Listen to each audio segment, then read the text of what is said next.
friends. Now we shall go to future tense.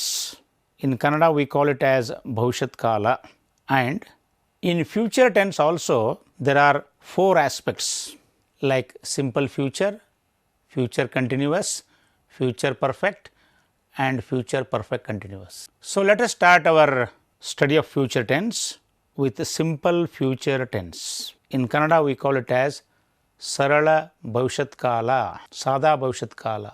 Please remember, hereafter we will be speaking about the actions which will take place in future. ಈಗಾಗಲೇ ನಾವು ವರ್ತಮಾನ ಕಾಲ ಮತ್ತು ಭೂತಕಾಲವನ್ನು ಮುಗಿಸಿದ್ದೀವಿ. ಈ future ಟೆನ್ಸ್ನಲ್ಲಿ ನಾವು ಇನ್ನು ಮುಂದೆ ನಡೆಯಲಿರುವಂಥ ಭವಿಷ್ಯತ್ ಕಾಲದಲ್ಲಿ ನಡೆಯಬೇಕಾಗಿರುವಂಥ ಕ್ರಿಯೆಗಳ ಬಗ್ಗೆ ಹೇಳ್ತಾ ಇದ್ದೀವಿ.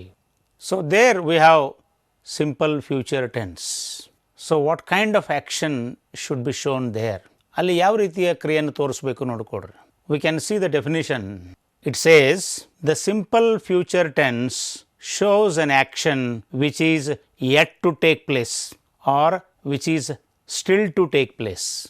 ಹಾಗಂದ್ರೇನು? ಭವಿಷ್ಯತ್ ಕಾಲದಲ್ಲಿ ಇನ್ನು ಮುಂದೆ ನಡೆಯಬೇಕಾಗಿರುವಂಥ ನಡೆಯಲಿರುವಂಥ ಕ್ರಿಯೆ ಇದು. That means the action has not yet started. It is not going on now, nor it is completed. ಅಂದರೆ ಇಲ್ಲಿ ಕ್ರಿಯೆ ಇನ್ನೂ ಪ್ರಾರಂಭ ಆಗಿಲ್ಲ, ಇನ್ನು ಮುಂದೆ ನಡೆಯುವುದಿದೆ. When at some time in the future, ಭವಿಷ್ಯತ್ ಕಾಲದಲ್ಲಿ ಯಾವುದೋ ಒಂದು ಸಮಯದಲ್ಲಿ ಕ್ರಿಯೆ ನಡೆಯುವುದಿದೆ. In simple future tense generally we state our intentions, our intention of doing some action or our plans, our dreams. ಸಾಮಾನ್ಯವಾಗಿ ಸಿಂಪಲ್ ಫ್ಯೂಚರ್ದಲ್ಲಿ ಏನು ಮಾಡ್ತೀವಿ ನಾವು ಇನ್ನು ಮುಂದೆ ಮಾಡಲಿರುವಂಥ ಕ್ರಿಯೆಗಳ ಒಂದು ಯೋಜನೆ, ಒಂದು ಕನಸು, ಒಂದು ಉದ್ದೇಶದ ಬಗ್ಗೆ ಮುಂಚಿತವಾಗಿ ತಿಳಿಸ್ತೀವಿ ನಾವು. ಹೌದಾ? For example, if I ask you, what is your plan after graduation, then you will say, sir I shall join a computer course next year. I shall join a computer course next year. ಮುಂದಿನ ವರ್ಷ ನಾನು ಒಂದು computer ಕೋರ್ಸನ್ನು ಸೇರಿಕೊಳ್ಳಲಿದ್ದೇನೆ. That is your intention, that is your plan, that you are telling, that you are stating in advance. Then I will ask you, what will your brother do? Sir, my brother will join MBA course. My brother will join MBA course. ನಮ್ಮ ಅಣ್ಣ MBA ಕೋರ್ಸನ್ನು ಸೇರಿಕೊಳ್ಳಲಿದ್ದಾನೆ. That shows our plan or intention of doing some action in future. ಇಲ್ಲಿ ಸ್ವಲ್ಪ ನೆನಪಿಟ್ಟುಕೊಡ್ರಿ. If the action is planned one, and if you are expressing a desire to do some action in the future, ಇಲ್ಲಿ ನಾವು I shall ಗೋ ಅಥವಾ he will go ಅನ್ನೋ ಬದಲಾಗಿ ಇಲ್ಲಿ ಇನ್ನೊಂದು ಪ್ರಯೋಗವನ್ನು ಬಳಸ್ತಾ ಇದ್ದೇವೆ. ಅದ್ಯಾವುದು? I am going to, I am going to. And this also you should know. ಇದು ಕೂಡ ಒಂದು ಪ್ರಯೋಗ ಇದೆ. ಹಾಗೆ I am going to join a computer course next month. A planned action, ಯೋಜಿತವಾದ ಕ್ರಿಯೆಯನ್ನು ತೋರಿಸ್ತಾ ನೋಡ್ರಿ. My brother is going to join B.Ed course. My friends will come tomorrow. That way also you can put. My friends will come tomorrow. Right? If it is a planned action, then you can use that am plus going. Am plus, you say, you can use a verb. I am going to meet my friend tomorrow. That also expresses future action only. ಅದು ಕೂಡ ಭವಿಷ್ಯತ್ ಕಾಲದ ಕ್ರಿಯೆಯನ್ನು ತೋರಿಸ್ತದೆ, ನೋಡ್ಕೊಡ್ರಿ. ಹಾಗಾದರೆ ಒಟ್ಟಾರೆ ನಾವು ಏನು ಮಾಡ್ದಂಗೆ ಆಯ್ತಲ್ಲೇ? We are showing an action which is yet to take place. Here action will take place at some time in the future. ನಡೆಯುವುದಿದೆ. Then how to make sentences in simple future tense? I have already told you one difficulty. The difficulty is English verbs have no future shapes. English verbs have only 2 shapes, present shape and past shape. There is no future shape. English ಕ್ರಿಯಾಪದಗಳಿಗೆ ಭವಿಷ್ಯತ್ ಕಾಲದ ರೂಪ ಇಲ್ಲ. Then how to use English verbs in the future tense? There is one solution. ಯಾವುದದು? That is the use of future helping verbs called will or shall. Will ಮತ್ತು shall ಎನ್ನುವಂಥ ಭವಿಷ್ಯತ್ ಕಾಲದ ಸಹಾಯ ಕ್ರಿಯಾಪದಗಳನ್ನು ನಾವಲ್ಲಿ ಬಳಸ್ತೀವಿ. ಯಾಕೆ ಬಳಸ್ತೀವಿ? Because English verbs have no future shape. Then what we say? We say, I shall meet my friend tomorrow. The same example is there, you can see. I shall meet my friend tomorrow. Shall, it shows future action. ಭವಿಷ್ಯತ್ ಕಾಲದ ಸಹಾಯ ಕ್ರಿಯಾಪದ. I shall meet my friend tomorrow. Or you can say, My friend will meet me tomorrow. My friend will meet me tomorrow. We are using two helping verbs, will and shall. Both are showing future action. But when to use shall and when to use will? Actually, there is no hard and fast rule regarding the use of will and shall. But generally, as a matter of rule, we use shall in the first person. That means with I and we use shall, and in the second and third person we are using will. Please remember that. But it is not very hard. It is not very rigid.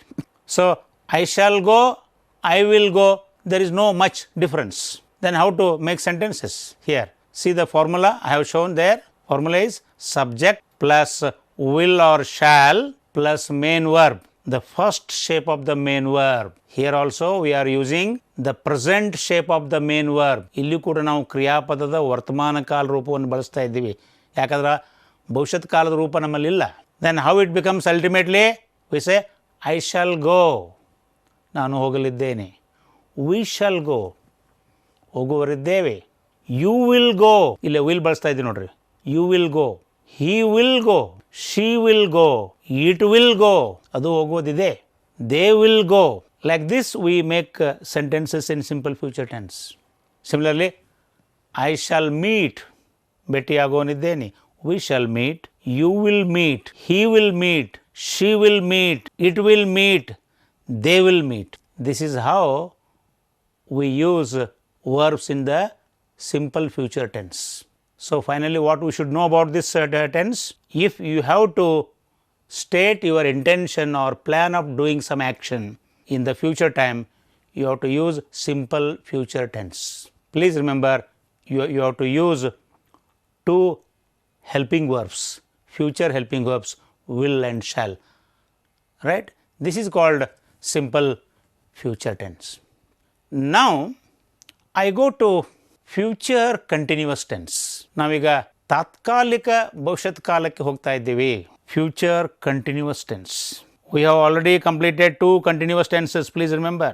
We have completed present continuous, we have completed past continuous, now we are taking future continuous. And you have to differentiate between present continuous, past continuous and future continuous. If the action is going on now, you have to use present continuous. Please remember. Confuse ಮಾಡ್ಕೋಬೇಡ್ರಿ. ಒಂದು ಕ್ರಿಯೆ ಈಗ ಸದ್ಯಕ್ಕೆ ನಡೀತಾ ಇತ್ತಂದರೆ present continuous. I am going to market ನಾವು, ನಾನೀಗ ಹೋಗ್ತಾ ಇದ್ದೀನಿ. Then when do use past continuous? To show an action which was going on at some time in the past. ಭೂತಕಾಲದಲ್ಲಿ ಈ ಥರ ಒಂದು ಕ್ರಿಯೆ ನಡೀತಾ ಇತ್ತು ಅಂತ ಹೇಳೋದ್ನಾಗ ಪಾಸ್ಟ್ ಕಂಟಿನ್ಯೂಸ್ ಬಳಸ್ತಾರೆ.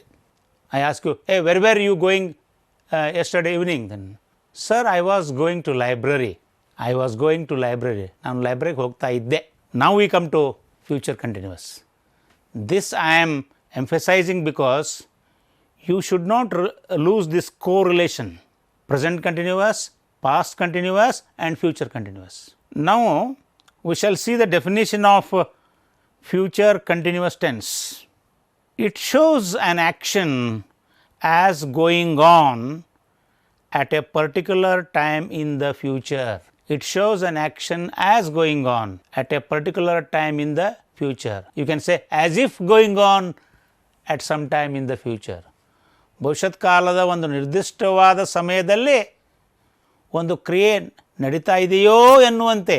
Because it is not a real action. It is not a real action. Present ಕಂಟಿನ್ಯೂಸ್ದಲ್ಲಿ ಮತ್ತು ಪಾಸ್ಟ್ ಕಂಟಿನ್ಯೂಸ್ದಲ್ಲಿ ರಿಯಲ್ ಆ್ಯಕ್ಷನ್ ಇತ್ತಲ್ಲಿ, ನಿಜವಾಗ್ಲೂ ಒಂದು ಆ್ಯಕ್ಷನ್ ನಡೀತಾ ಇತ್ತು. ಆರ್ ಫ್ಯೂಚರ್ ಕಂಟಿನ್ಯೂಸ್ದಲ್ಲೇ it is not a real action, it is an imaginary action. ಒಂದು ಕಾಲ್ಪನಿಕವಾದ ಕ್ರಿಯೆ ಇದು. ಒಂದು ಕ್ರಿಯೆ ನಡೀತಾ ಇರುವಂತೆ ನೀವು ಅಲ್ಲಿ ಕಲ್ಪನೆ ಮಾಡ್ಕೋತೀರಿ, ಹೌದಾ?